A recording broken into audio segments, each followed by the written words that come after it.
Welcome to Market Week in Review for the week ending July 8th, 2022. I'm Sophie Antal-Gilbert, and I'm joined today by my colleague Olga Bezrikov, Portfolio Manager for Equities. Hello, Olga, how are you?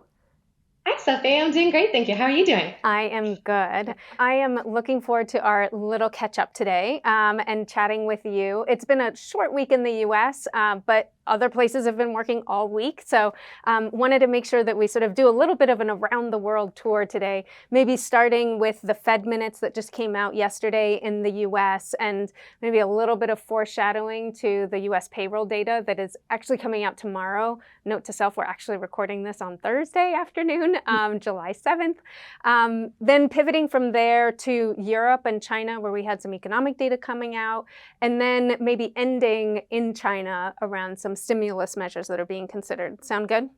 Sounds great. All right, perfect. All right, so let's get strapped in for our around the world tour. Let's start in the US. So we had Fed minutes that were released on Wednesday this week. What did you take away from them, and what might they say or might not say about what you're expecting for payrolls data? Definitely.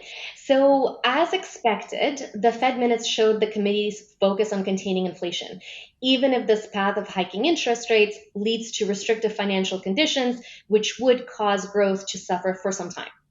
Many committee members were concerned about the inflation becoming entrenched, and they saw inflation risks skewed to the upside.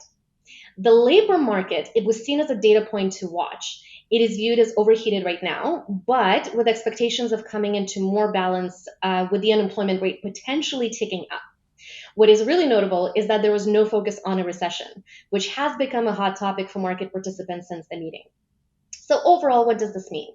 It does not change anything for our view, and it is something that we touched on before, the Fed being committed to combating high inflation, and this commitment being likely to persist at least until we see a considerable step down in data, which is likely to take at least several months.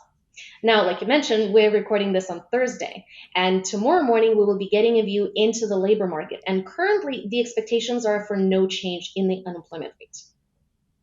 Perfect. All right. Well, we will see how clear your crystal ball was tomorrow. So thank you, Olga, for that hopeful preview. Hopefully nothing has changed, at least not for the worse.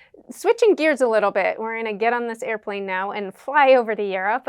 We had some economic data releases there and also in China this week. I'd love to get your views on what were some similarities, what were some differences, what are they telling us about the economies in Europe and in China at the moment? Definitely.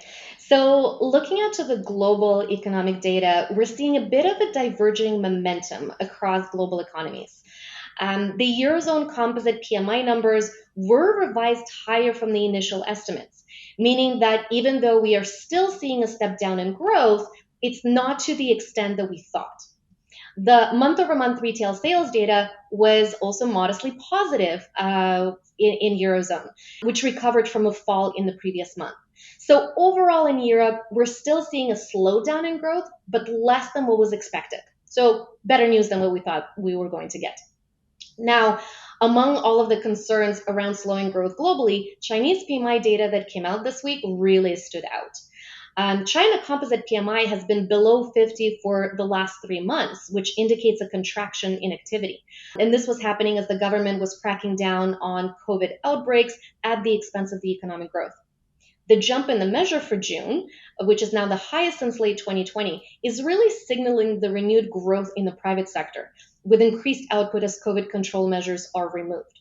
So we're seeing more of an acceleration in China versus a bit of a deceleration in Europe.